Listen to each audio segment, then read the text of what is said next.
à tous, bienvenue sur cette nouvelle vidéo. On va parler aujourd'hui du mois de juillet.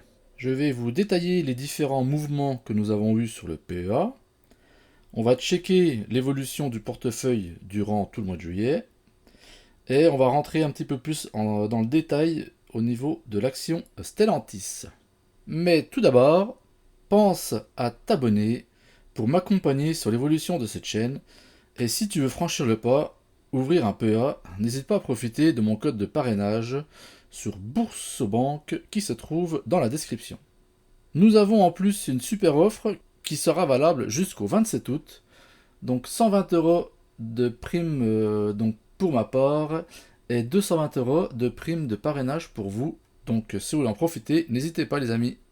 Les mouvements du mois de juillet. Aucune vente, aucun achat, donc rien de transcendant à ce sujet. Par contre, bon, comme d'habitude, j'ai fait mon virement de début de mois de 211 euros. Le 5 juin, j'ai touché les dividendes de Morel et Prom de 24 euros. Donc 30 centimes le dividende par titre sur 80 titres. Et une prime de parrainage de 100 euros. Merci d'ailleurs à cette personne. Bon, voilà, pour être transparent avec vous, c'est pas un de vous, un abonné, c'est un proche, une personne de mon entourage qui a voulu s'abonner et profiter des avantages de Boursobank. Donc je me répète, n'hésitez pas à profiter de cette nouvelle offre que nous avons jusqu'à fin août. Voilà en ce qui concerne ma prime de parrainage que j'ai touchée donc le mardi 16 juillet, voilà pour être transparent avec vous. Et je voulais faire un point également avec vous au niveau des abonnés, donc courant juillet, plus 3 abonnés, donc un le 5 juillet, un le 10 juillet et un le 19 juillet. Merci à vous les amis et bienvenue sur la chaîne. N'hésitez pas à faire comme David Gillet qui m'a commenté ma dernière vidéo. Et d'ailleurs David, je ne t'oublie pas au niveau de ton conseil concernant l'ETF sur le Nasdaq 100. Merci à vous les amis et surtout n'hésitez pas à partager. Donc nous voici dans le vif du sujet, je vais vous détailler un petit peu le portefeuille et l'évolution durant ce dernier mois. Bon là c'est un peu faussé parce que entre la préparation de ma vidéo et le tournage donc à l'instant T, on a pris une claque au niveau de l'ETF de S&P 500. J'étais environ à 100 euros au niveau de la valorisation. Mais par rapport aux annonces de la Fed, donc cet ETF qui suit donc le marché américain, le S&P 500, a pris une grosse claque. Voici un extrait d'article donc, qui date de mercredi fin de journée. Donc c'est pour ça que depuis jeudi, le marché américain ont subi pas mal de baisses. Donc pas de surprise du côté de la Fed. La Banque centrale américaine a choisi de maintenir ses taux d'intérêt à l'issue d'une réunion de travail ce mercredi, a indiqué l'institution. Ainsi, la Fed a conservé ses taux d'intérêt dans la fourchette de 5,25 à 5,50%, dans laquelle il se trouve depuis un an. La Fed a également indiqué se préoccuper des risques pesant désormais sur l'emploi et non plus seulement sur l'inflation. Donc au niveau de mon portefeuille, j'avais mes 3 lignes, mes 3 ETF qui étaient dans le vert. Et donc depuis jeudi, et encore plus depuis aujourd'hui, j'ai mon ETF, le MSCI World, le dernier que j'ai investi, vient de passer dans le rouge. Alors voilà, pour info, cet ETF, le MSCI World, a une allocation géographique de 75% aux États-Unis. Donc voilà ce qui du coup l'impacte pas mal au niveau de la baisse. Sinon, mon ETF MSCI India, voilà, a une belle performance, on est à 11,05. Si on regarde la globalité de mon portefeuille, donc sur un total investi de 5 911 euros, nous sommes en valorisation portefeuille, donc en plus ou moins value latente à 4009, donc moins 934 euros de perte. Mais cette perte provient évidemment de Stellantis, qui nous met une grosse claque au niveau de notre portefeuille. De vous détailler un peu plus l'action Stellantis. Mes 80 titres de Morel et Prom, donc sur lesquels j'ai touché mes dividendes ce mois-ci, ont pas mal baissé également. J'étais en moyenne sur du moins 50, moins 60 euros en plus ou moins value latente. Et là, nous sommes à moins 121 euros. Et Rubis, qui était sur une tendance haussière, voilà, a reperdu un peu. Donc je vais vous montrer au niveau des graphiques. Donc voilà le graphe de Morel et Prom, on voit bien que depuis début juillet, nous sommes vraiment dans une tendance baissière. Les moyennes mobiles 12 jours, 2 jours sont sur une tendance de vente. Donc voilà ce qu'il en est pour Morel et Prom. Donc pour l'instant, nous, on touche à rien, on laisse, en attendant que le marché remonte, en tendance haussière bien sûr. Au niveau de Rubis, donc voilà, je m'étais positionné courant juin.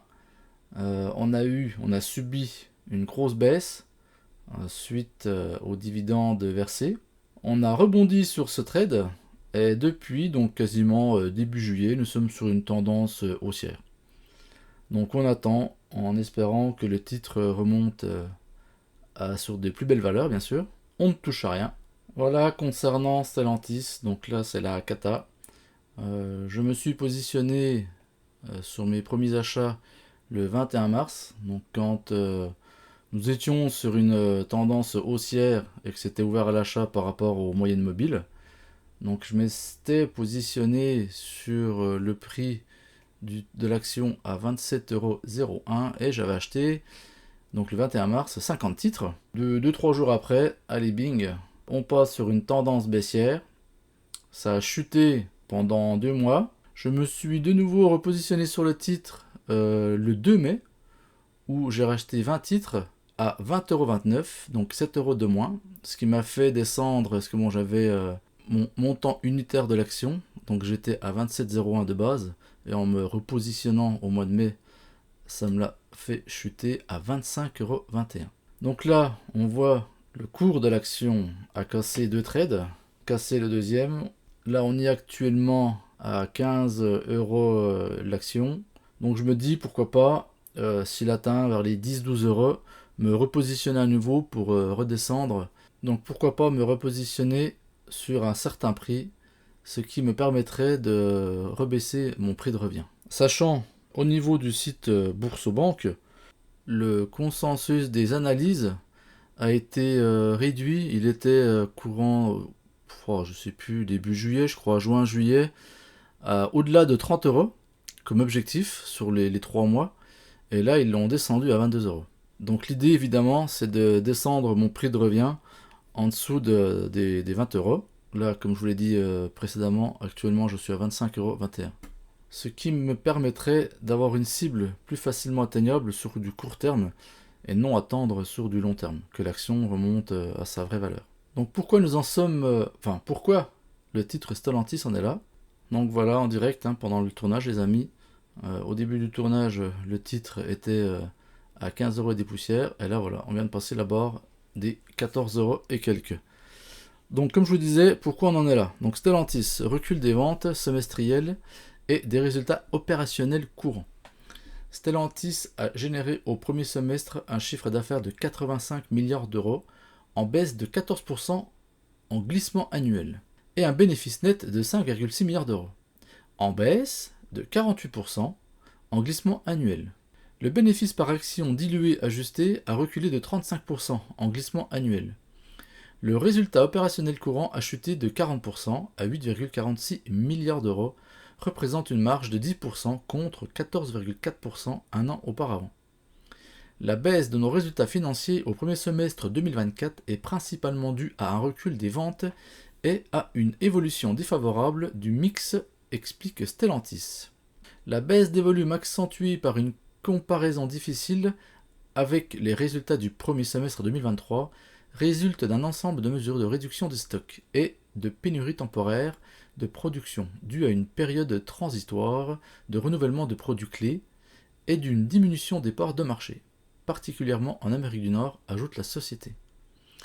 Le groupe automobile espère que l'impact de ces lacunes de son portefeuille de produits a atteint son niveau maximal et que les mesures prises par la direction pour améliorer les résultats en Amérique du Nord et en Europe élargie, ainsi que pour Maserati, offriront d'importantes opportunités de hausse des performances pour le deuxième semestre 2024 et l'année 2025. En parallèle de la présentation de ses résultats semestriels, l'entreprise renouvelle son engagement d'atteindre une marge opérationnelle courante minimum à 2 chiffres pour 2024, ainsi qu'un free cash flow industriel positif malgré les incertitudes macroéconomique. Donc voilà ce qu'il en est pour l'état de santé de cette entreprise. Donc jusqu'où la baisse, la tendance baissière va baisser, hein, si je peux dire ça comme ça.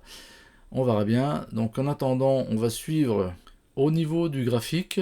Quand on basculera sur une tendance haussière, qu'au niveau des moyennes mobiles 12 jours de jour, on sera sur une tendance d'achat, eh ben, je me repositionnerai, donc comme je vous ai dit, pour faire baisser mon prix de revient de l'action. Donc on peut voir quand même hein, les graphiques ou les différents communiqués hein, ou articles que j'ai pu voir. La tendance de fond est clairement orientée à la baisse. Rien que sur le mois de juillet, entre ma dernière vidéo, donc vraiment du 1er juillet au 31 juillet, l'action a chuté de 19%. Donc voilà les amis ce qu'il en est pour la vidéo de ce mois de juillet 2024. Merci à vous si vous avez regardé la vidéo. N'hésitez pas à partager, à vous abonner à ma chaîne si ce n'est pas fait et à profiter, hein, comme je vous l'ai expliqué en début de vidéo, du code de parrainage qui se trouve dans ma description avec la super offre que nous avons tout le mois d'août. Merci à vous et à bientôt!